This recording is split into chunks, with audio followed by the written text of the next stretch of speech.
पश्चिम बंगाल के मुर्शिदाबाद में फिर से हिंसक प्रदर्शन। जुमे की नमाज के बाद वक्फ कानून के विरोध में सूती और शमशेरगंज में बवाल। जुमे की नमाज के बाद वक्फ कानून के खिलाफ प्रदर्शन। लखनऊ में इमाम बाड़ा में के बाहर जुटे लोग हाथों में पोस्टर लेकर के विरोध जताया। अहमदाबाद में पुलिस की परमिशन न होने के बावजूद सड़क पर उतरे मुसलमान। जुमे की नमाज के बाद हाथ में बैनर पोस्टर लेकर के प्रदर्शन। भोपाल में भी वक्फ संशोधन कानून का विरोध। जुमे की नमाज के बाद सड़क पर उतरे मुस्लिम समाज के लोग। जयपुर में भी मुसलमानों का हल्ला बोल। एआईएमपीएलबी की अपील पर वक्फ एक्ट के विरोध में सड़क पर उतरी सैकड़ों की भीड़। कानून वापस न लेने पर दिल्ली कूच की चेतावनी। कोलकाता में भी वक्फ कानून के खिलाफ सड़क पर उतरे लोग। प्रदर्शन में बड़ी संख्या में महिलाएं हुई शामिल। कानून वापस लिए जाने की मांग। मुंबई के बायखाला स्थित चिश्ती हिंदुस्तानी मस्जिद के बाहर भी वक्फ कानून के खिलाफ प्रदर्शन। एआईएमआईएम नेता वारिस पठान हिरासत में लेकर के छोड़े गए। वक्फ कानून के विरोध में नागपुर में भी प्रदर्शन। मुस्लिम समाज के लोगों ने मुख रह करके अपना विरोध जताया।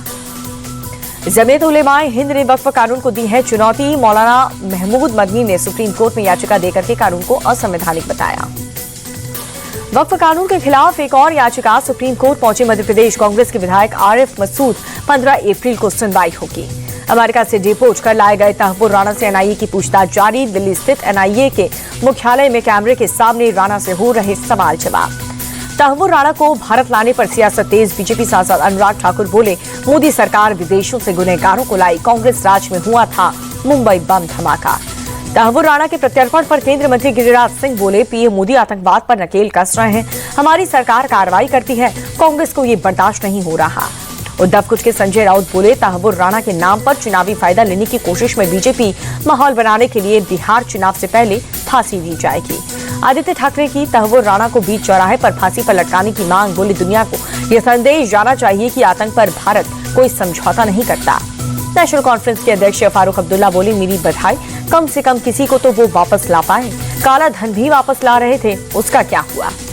पटना में कांग्रेस नेता कन्हैया कुमार के पलायन। रोको नौकरी दो पदयात्रा में बवाल। सीएम आवास का घेराव करने जा रहे कार्यकर्ताओं को पुलिस से झड़प हुई। सीएम आवास जाने के लिए प्रदर्शनकारियों ने पुलिस की बैरिकेडिंग तोड़ी। भीड़ को तितर बितर करने के लिए पुलिस ने वाटर कैनन की बौछार की। प्रदर्शन के दौरान हिरासत में लिए गए कन्हैया कुमार पुलिस ने कई दूसरे नेताओं और कार्यकर्ताओं भी डिटेन किया। बाद में सभी को छोड़ दिया। बिहार पहुंचे कांग्रेस नेता सचिन पायलट का बीजेपी और जेडीयू पर अटैक। कांग्रेस की पदयात्रा में बोले, जेडीयू के बैसाखी पर टिकी है केंद्र की मोदी सरकार।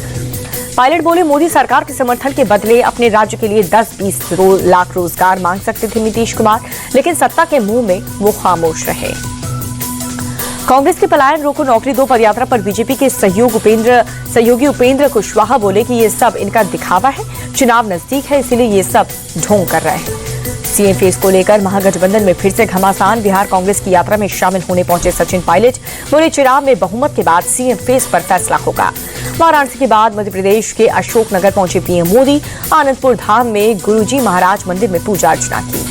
प्रधानमंत्री नरेंद्र मोदी वाराणसी को 3,884 करोड़ की 44 परियोजनाओं की सौगात दी। लाभार्थियों को आयुष्मान कार्ड भी सौंपा। वाराणसी में पीएम मोदी बोले, काशी मेरी और मैं काशी का हूँ। मैं काशी के प्रेम का कर्जदार हूँ। 10 साल में बनारस ने विकास की नई रफ्तार पकड़ी। वाराणसी में सीएम योगी बोले, 11 साल में पीएम मोदी ने काशी की तस्वीर बदली।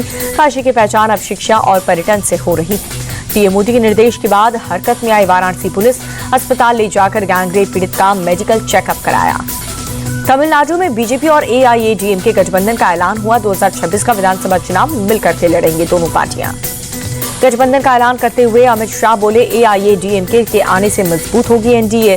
पलानी स्वामी के नेतृत्व में लड़ेंगे चुनाव। तमिलनाडु में फिर से एनडीए की प्रचंड बहुमत वाली सरकार बनेगी।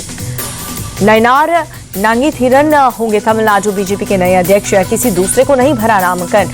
कल दिल्ली मुख्यालय से होगा औपचारिक ऐलान। केंद्रीय स्वास्थ्य मंत्री जेपी नड्डा ने ओडिशा में लॉन्च किया आयुष्मान भारत योजना। लाभार्थियों को बांटे आयुष्मान कार्ड। बोले, चुनाव में हमने इसका वादा किया था। बीजेपी सरकार ने काफी कम समय में ये कर दिखाया। जेपी नड्डा ने ओडिशा सरकार की तारीफ की। बोले, बहुत कम समय में माझी सरकार ने योजना को लागू किया। आयुष्मान योजना बीमा योजना नहीं है, एक आश्वासन योजना है। एक्शन में उत्तराखंड के सीएम पुष्कर सिंह धामी पेयजल को लेकर के समीक्षा बैठक की। अधिकारियों को दिए जरूरी दिशा निर्देश। कोलकाता में ममता सरकार के खिलाफ शिक्षकों का विरोध प्रदर्शन। एसएससी ऑफिस तक निकाला मार्च। सुप्रीम कोर्ट ने धांधली के चलते रद्द की नियुक्ति। हल्द्वानी नगर निगम की बड़ी कार्रवाई। जयसवाल स्वीट समेत 3 दुकानों पर मारा छापा। गंदगी मिलने पर तीनों दुकानों का फूड लाइसेंस कैंसिल। छापेमारी के दौरान खाने की सामग्री में मिले कॉकरोच और चूहे, नगर निगम ने 15,000 का चालान भी काटा। आगरा में राणा सांगा की जयंती को लेकर सुरक्षा कड़ी कर दी गई है। करणी सेना कल मनाएगी जयंती, 3 लाख लोगों के आने का अनुमान। आगरा में कल करणी सेना के प्रदर्शन को लेकर अखिलेश यादव ने सीएम योगी आदित्यनाथ को घेरा। बोले, मुख्यमंत्री के इशारे पर प्रदर्शन हो रहे हैं, हिटलर के ट्रूप्स की तरह सेनाएं बनाई जा रही हैं। दिल्ली के मुस्तफाबाद इलाके में फायरिंग, अज्ञात बदमाशों ने महाराज नाम के लड़के पर ताबड़तोड़ गोली चलाई। पुलिस ने केस दर्ज कर जांच शुरू की। दिल्ली के पश्चिम विहार इलाके में अंधाधुंध फायरिंग हुई। अज्ञात बदमाशों ने कार सवार प्रॉपर्टी डीलर की गोली मारकर हत्या की। दिल्ली में आज फिर से बदला मौसम का मिजाज। अचानक उठी धूल भरी आंधी के चलते झुलसाती गर्मी से थोड़ी राहत। यूपी में भी आंधी और तूफान का कहर। आकाश से बिजली गिरने से 17 लोगों की मौत, तो आंधी तूफान से 5 की गई जान। प्रशासन ने लोगों से सतर्क रहने की अपील की।